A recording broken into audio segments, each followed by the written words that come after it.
I got so much motherfucking design on right now. Break it down, bring it back, make it clap. I got 3 old thoughts, new block, wear that thing. Bitches on my line, and you know. Assalamualaikum warahmatullahi wabarakatuh. Selamat pagi. Perkenalkan, nama saya Dea Amanda dari kelas Ekonomi Syariah 6 dengan NIM 2220 602225. Di sini saya akan membuat video untuk memenuhi tugas akhir semester saya dengan materi yang pertama tentang kurva pergerakan harga dari mekanisme pasar, dan yang kedua adalah perbedaan antara tadils dan tagrir beserta contohnya pada mata kuliah mikroekonomi Islam. Di sini kita akan membahas tentang pergerakan kurva permintaan dan penawaran harga dari mekanisme pasar. Yang pertama yaitu kurva permintaan. Apabila bergerak ke atas, harga akan naik. Bergeraknya tuh dari kanan bawah ke kiri atas, seperti ini ya. Sedangkan sebaliknya, jika bergerak dari atas ke bawah, maka harga turun. Dan selanjutnya kurva penawaran. Sama saja bergeraknya, hanya dipengaruhi oleh harga barang itu sendiri.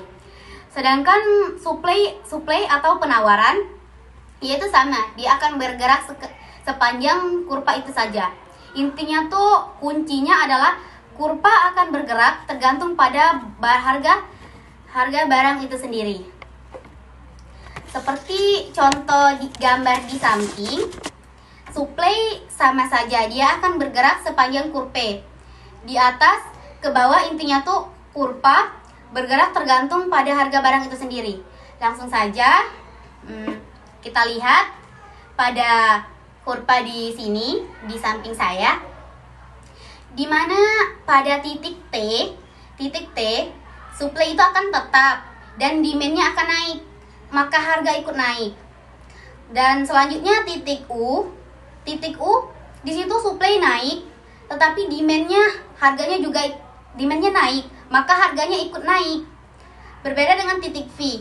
Titik V itu supply-nya naik dan demand-nya tetap, maka harga akan turun. Titik W, supply naik, demand-nya turun, maka harga otomatis ikut turun. Titik X, supply-nya tetap, demand-nya turun, maka harga akan tetap. Dan Y, supply-nya turun, demand-nya naik, maka harga ikut naik. Dan titik R, supply turun, demand-nya tetap, maka harga ikut naik. Titik Q, supply turun, demand juga ikut turun, otomatis harga juga akan turun. Nah, dari penjelasan saya tadi dapat diambil satu contoh dari titik V. Di situ dapat kita lihat bahwa supply naik dan demand tetap, itu maka harga ikut akan turun. Permintaannya turun. Misalnya kita tuh memproduksi atau menjual pakaian dengan gaya kemeja flanel sebelumnya, namun karena sekarang konsumen lebih memilih gaya klasik dengan baju blus kan akan lebih kalem untuk perempuan zaman sekarang dan lebih nyaman juga untuk dipakai dan menarik, mengikuti tren.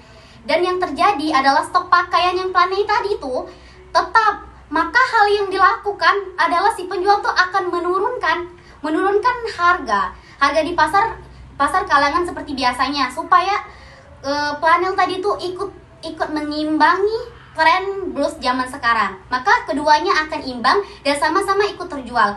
Kurang lebih seperti itu, supaya harganya ikut seimbang. Baiklah, selanjutnya kita akan menjelaskan tentang tadlis dan juga tagrir.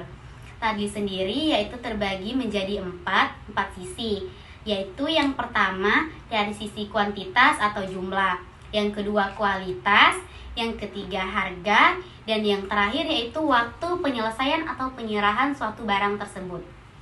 Yang pertama kita akan menjelaskan tentang tadlis dulu, yaitu tadlis sendiri suatu penipuan di mana informasinya yang tidak lengkap atau penipuan oleh satu pihak, yaitu yang menipu adalah si penjual.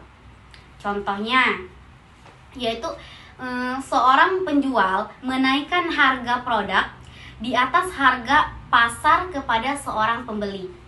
Contohnya Contohnya seseorang yang datangan dari suatu daerah, seperti dari kota Jakarta ke Palembang. Ia tiba di Palembang ingin berpergian dengan menggunakan atau menaiki angkot. Saat tiba di Palembang, ia diminta dengan harga 20.000 naik angkot tersebut. Padahal harga aslinya yang sebenarnya itu cuma 10.000. Karena si penumpang tidak mengetahui harga sebenarnya dari kota tersebut, maka ia menyetujui harga yang diminta oleh si pemilik angkot atau sopir tersebut. Baiklah, yang kedua yaitu tagrir atau gohor. Adalah istilah yang berarti keraguan atau kondisi di mana penjual dan pembeli sama-sama tidak mengetahui baik dari sisi kuantitas, kualitas, dan juga waktu.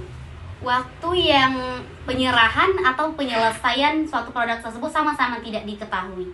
Contohnya, sebelum panen kita sudah menjual, seseorang sudah ingin membeli suatu kebun atau suatu sawah, sebuah sawah, gandum, beras, ataupun sebagainya. Tapi si penjual itu menyetujui atau menyepakati kedua pembelian transaksi tersebut. Karena padahal mereka sendiri itu tidak mengetahui apakah sewaktu-waktu sawah tersebut bisa gagal panen, atau kan karena tidak tahu kan apa yang akan terjadi di masa depan, apakah gagal panen ataukah terjadi banjir atau sebagainya. Baik dari sisi kualitas, kuantitas, atau waktu penyelesaian suatu sawah tersebut.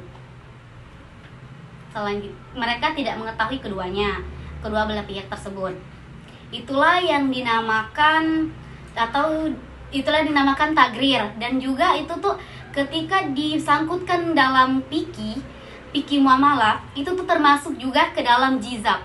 Jizab itu adalah transaksi jual beli, tetapi si penjual dan si pembeli tersebut tuh tidak mengetahui kadar dan jumlah timbangan dari suatu sawah tersebut. Apakah barangnya gagal panen tersebut, apakah barangnya tidak bagus ataukah justru bagus, mereka tuh tidak mengetahui, tapi sama-sama sepakat. Itu termasuk jizab, tidak mengetahui kadar serta timbangan tersebut. Sekian, terima kasih. Baiklah, mungkin itu saja penjelasan video dari saya mengenai pergerakan kurva dan juga perbedaan antara tadils dan tagrir. Semoga dapat dipahami, dan kepada dosen mikroekonomi Islam saya dapat memberikan nilai yang memuaskan. Saya ucapkan terima kasih. Thanks for watching. Saya akhiri. Wassalamualaikum warahmatullahi wabarakatuh. See you.